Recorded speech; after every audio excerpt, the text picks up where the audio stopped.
Panorama group, जो सोचता है वो करता है। नमस्कार, भारत लाइव देख रहे हैं आप। बिहार में एनडीए गठबंधन के साथ मंत्रिमंडल विस्तार पर खूब चर्चा चल रहा है कि मंत्री किसे बनाया जाएगा। भारतीय जनता पार्टी किन नेताओं को, किन विधायकों को बड़ा मौका देगी। क्या 2019 वाला सब कुछ रिपीट होगा, इस पर चर्चाएं चल रही हैं। इन सब के बीच में कल जिस तरीके से जीतन राम मांझी ने बड़ा बवाल कर दिया अपने बयान को देकर कि हम पार्टी के तरफ से दो दो मंत्री क्यों नहीं बनाए जा सकते हैं। इस चर्चा के बाद से कहीं ना कहीं भारतीय जनता पार्टी के अंदर टेंशन बढ़ गया है कि क्या जीतन राम मांझी खेल कर सकते हैं। फ्लोर टेस्ट से पहले कई तरह की चर्चाएं चल रही हैं। फ्लोर टेस्ट में क्या एनडीए गठबंधन फेल कर जाएगा?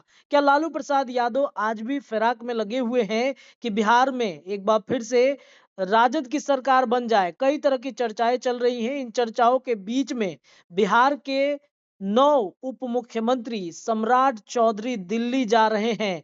दिल्ली जाने की चर्चा के साथ कई तरह के चर्चाएं शुरू हो गई हैं कि आखिरकार सम्राट चौधरी क्या नीतीश कुमार के सरकार में सहज नहीं है।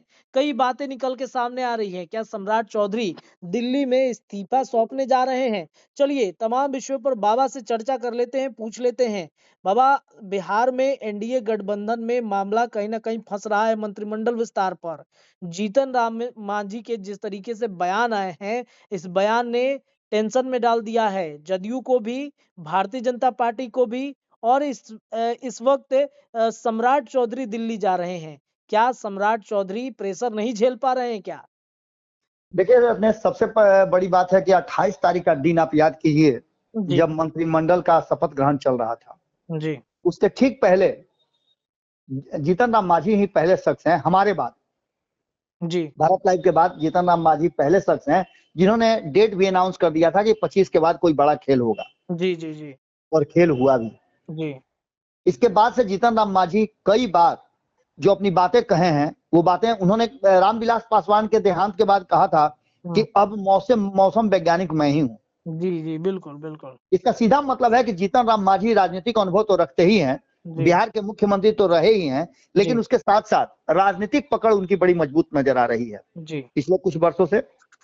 जिस तरह से वो अपनी राजनीति कर रहे हैं और जिस तरह से वो अपनी बातें रखते हैं और वो स्वच्छ हो जाती है, इसके बाद से उनकी बातों को ऐसे ही यूं ही हल्के में नहीं लिया जा सकता है। एक तरफ जहां उन्होंने कहा कि मुझे सीएम का ऑफर था, ये बात कोई बहुत बड़ी बात नहीं है, क्योंकि कांग्रेस बार बार रिपीट कर रही है कि आइए ना, हम तो तैयार हैं। बिल्कुल, बिल्कुल।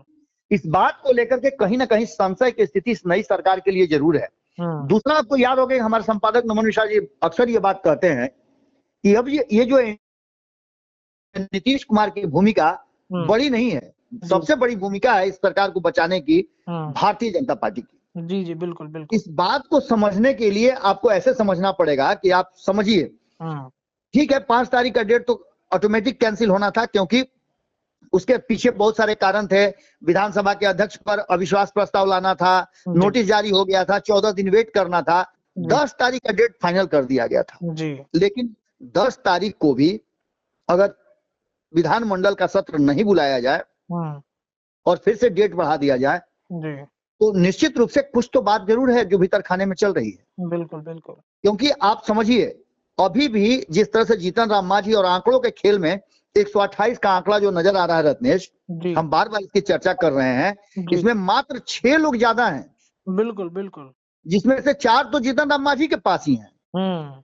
और एक बहुत इंटरनल खबर आपको याद होगी कि भारतीय जनता पार्टी चाहे जितना भी अपना दम दिखा ले, चाहे जितना भी केंद्र में सरकार रहने का अपना भ्रम पैदा कर ले, लेकिन झारखंड में क्या हुआ? झारखंड में आखिर जेएमएम सरकार बनी ना जी। बिल्कुल, बिल्कुल, बिल्कुल। बिहार में भी जिस तरह से तेजस्वी यादव ने कुछ दिन पूर्व भी कहा है, और हम बार बार ये बता रहे हैं कि 50 से अधिक यादव समाज के लोग, जिसमें से अधिकांश जो हैं वो जदयू में हैं, वो नाराज हैं।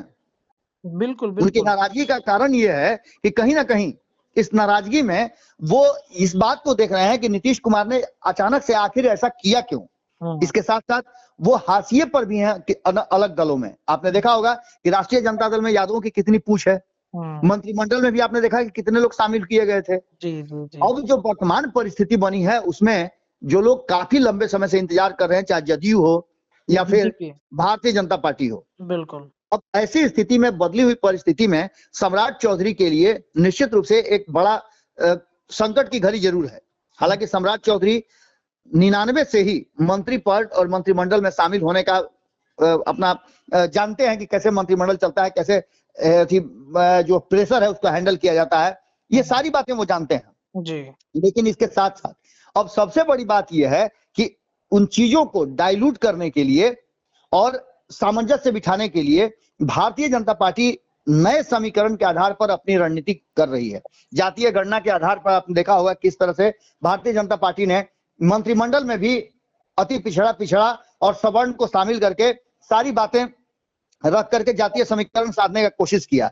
लेकिन अब उसका फोकस जो है वो खास करके आने वाले 2024 के चुनाव पर है। सरकार का क्या होगा ये तो आने वाला 12 तारीख ही बताएगा, लेकिन सरकार बनाने के साथ साथ भारतीय जनता पार्टी का सीधा फोकस 2024 के चुनाव पर है। सम्राट चौधरी सरकार में जो उछल कूद मच रही है, उधम मचा हुआ है, उधेड़ बुन चल रहा है, उसको हैंडल करने के लिए उन्हें दूसरे से कहीं ना कहीं हटना जरूरी है। वर्तमान परिस्थिति में आप जानते हैं कि वो पार्टी के अध्यक्ष भी हैं। जी बिल्कुल। तो ऐसी स्थिति में उस प्रेशर को डाइल्यूट करने के लिए एक नए अध्यक्ष का चयन बहुत जरूरी है।